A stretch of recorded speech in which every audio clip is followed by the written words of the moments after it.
All right, so looking at this graphic, which player would become the most scary?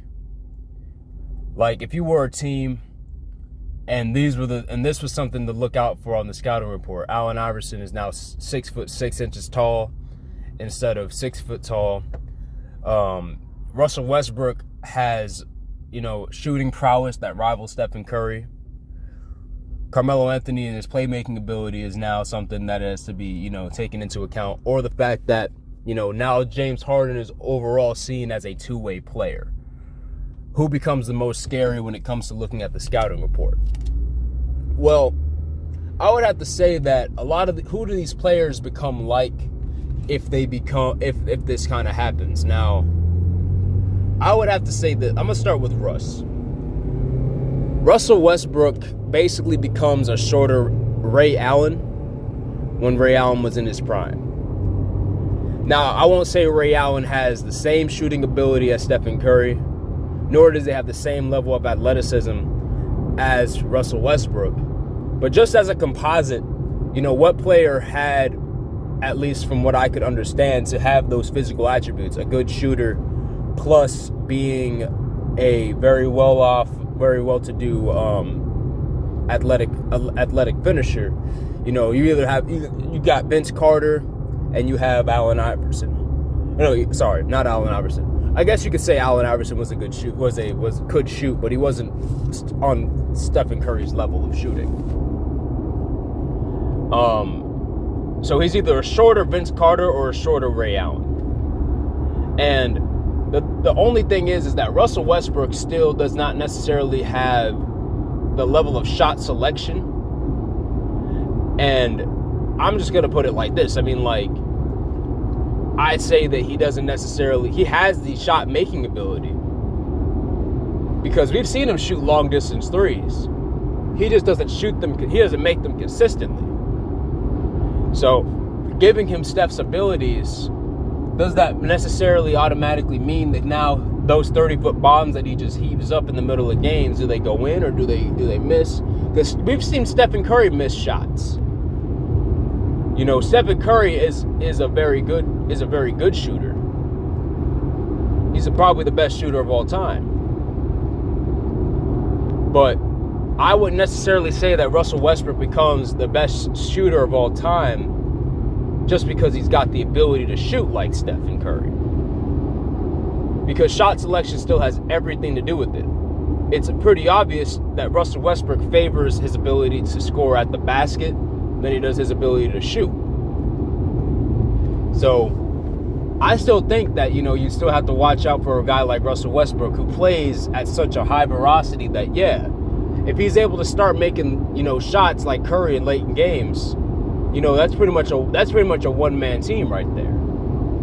Triple-double guy who can also, pretty much stretch the floor in the most necessary of ways. But however, he's still pretty ball dominant. So maybe he's more like a Damian Lillard, just with more athleticism. I'd say that there's pretty much people that you can compare him to if you give him Stephen Curry's shooting ability. Next, I'm going to look at Carmelo Anthony. Now, Melo with LeBron James's playmaking ability. LeBron James is one of the greatest playmakers in the game. I say, if you give, now Melo is 6'8", 240 pounds, right?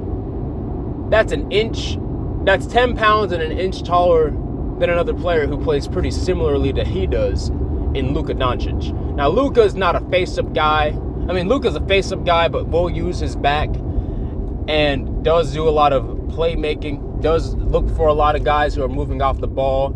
He does use a lot of his own ability to create to give other guys opportunities. And giving Melo LeBron's ability to play make is pretty much doing the same thing, because Melo's scoring ability is pretty scary. Now, I would have to say that, that's pretty much Luka Doncic right there. Carmelo Anthony with LeBron James's playmaking ability. That's pretty much Luka Doncic, because he can hit long distance shots. He can face up. He can do all that. And a lot of comparisons about Luka Doncic is that he's a right-handed James Harden. So Luka is James Harden with a few inches of height, with about 2 more inches of height on him. So that's basically Melo with the playmaking ability. I would say again, that's as scary as Luka Doncic. Like, that makes Luka Doncic a scary player, and I'd have to say that puts Carmelo Anthony in the same ballpark. Again, that's still a very scary player to see on the scouting report. And then, of course, you have James Harden becoming a two-way player by giving him Kawhi Leonard's level of defense. I would have to say that pretty much makes, think of Joe Dumars with Michael Jordan's scoring ability. That's basically James Harden in this scenario, where James Harden has Kawhi Leonard's defense. Harden gets to the line a lot, and that's pretty much how he scored a lot of his points. Does that necessarily make him the best player now that he's got Kawhi Leonard's defense? He's now a bona fide two-way star, where you got to not only is he going to make your team's offense pay with his defense, but his offense is also going to kill you. I believe that, to be honest, that makes Harden a 6'5", player, like a Sidney Moncrief, just with a little bit more, ability to score, which is a pretty scary thing to think about. Sidney Moncrief was no slouch. So, adding Kawhi Leonard's level of defense to Harden's offense and his already great abilities, I would say that's a pretty scary player. And then, of course, we have Allen Iverson. Allen Iverson has been credited by Kobe Bryant himself that it's a good thing he wasn't at least 6'4", 6'5", because I think the entire NBA would be in trouble. That's what Kobe Bryant said about Allen Iverson after the 2000 finals, or the 2001 finals, whichever finals it was, where the Philadelphia 76ers faced off against the LA Lakers in the finals. That's what Kobe Bryant had to say about Allen Iverson, where they beat the Sixers 4-1. If Allen Iverson, is given that, that limb lengthening surgery, and he comes in the next season 6'5", and he's able to still play at the same level as he is able to play at 6 feet tall, that's pretty much, one of the scariest players of all time. I would have to say, just for the sake of this argument, which player would become the scariest? These are all scary players.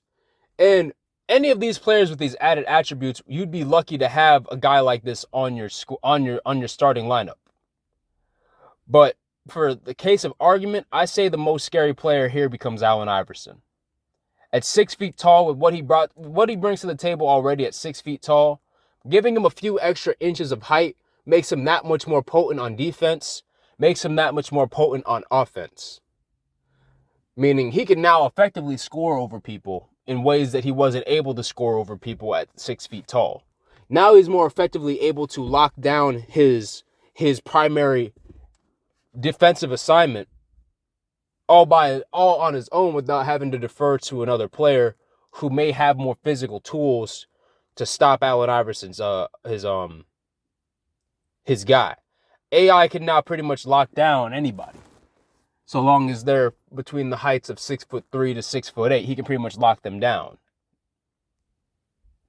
Now that he's got the physical tools. That's just me. That's what I see when you see a 6'6" Allen Iverson. But as far as who is the scariest, I have to go with Allen Iverson with Kobe Bryant's height. You can't go wrong with any one of these players. Maybe I might have to make a 2K simulation to kind of test this one out. But I mean, that's the way I look at it. I see that Allen Iverson will probably be the best. What do you guys think? Maybe you guys can go ahead and debate in the comments. Who do you think becomes the most dominant with these added attributes? Now, I'd say after AI, if I had to give this an order, I'd say AI number 1, Russ number 2, perhaps Harden number 2. But I'd say Rust number 2, Harden number 3, and Melo number 4. Actually, no. Yeah, Harden number 2, Rust number 3, and Melo number 4. Let me know again in the comments if you guys think, give me some perspective in the comments on what you guys think about this.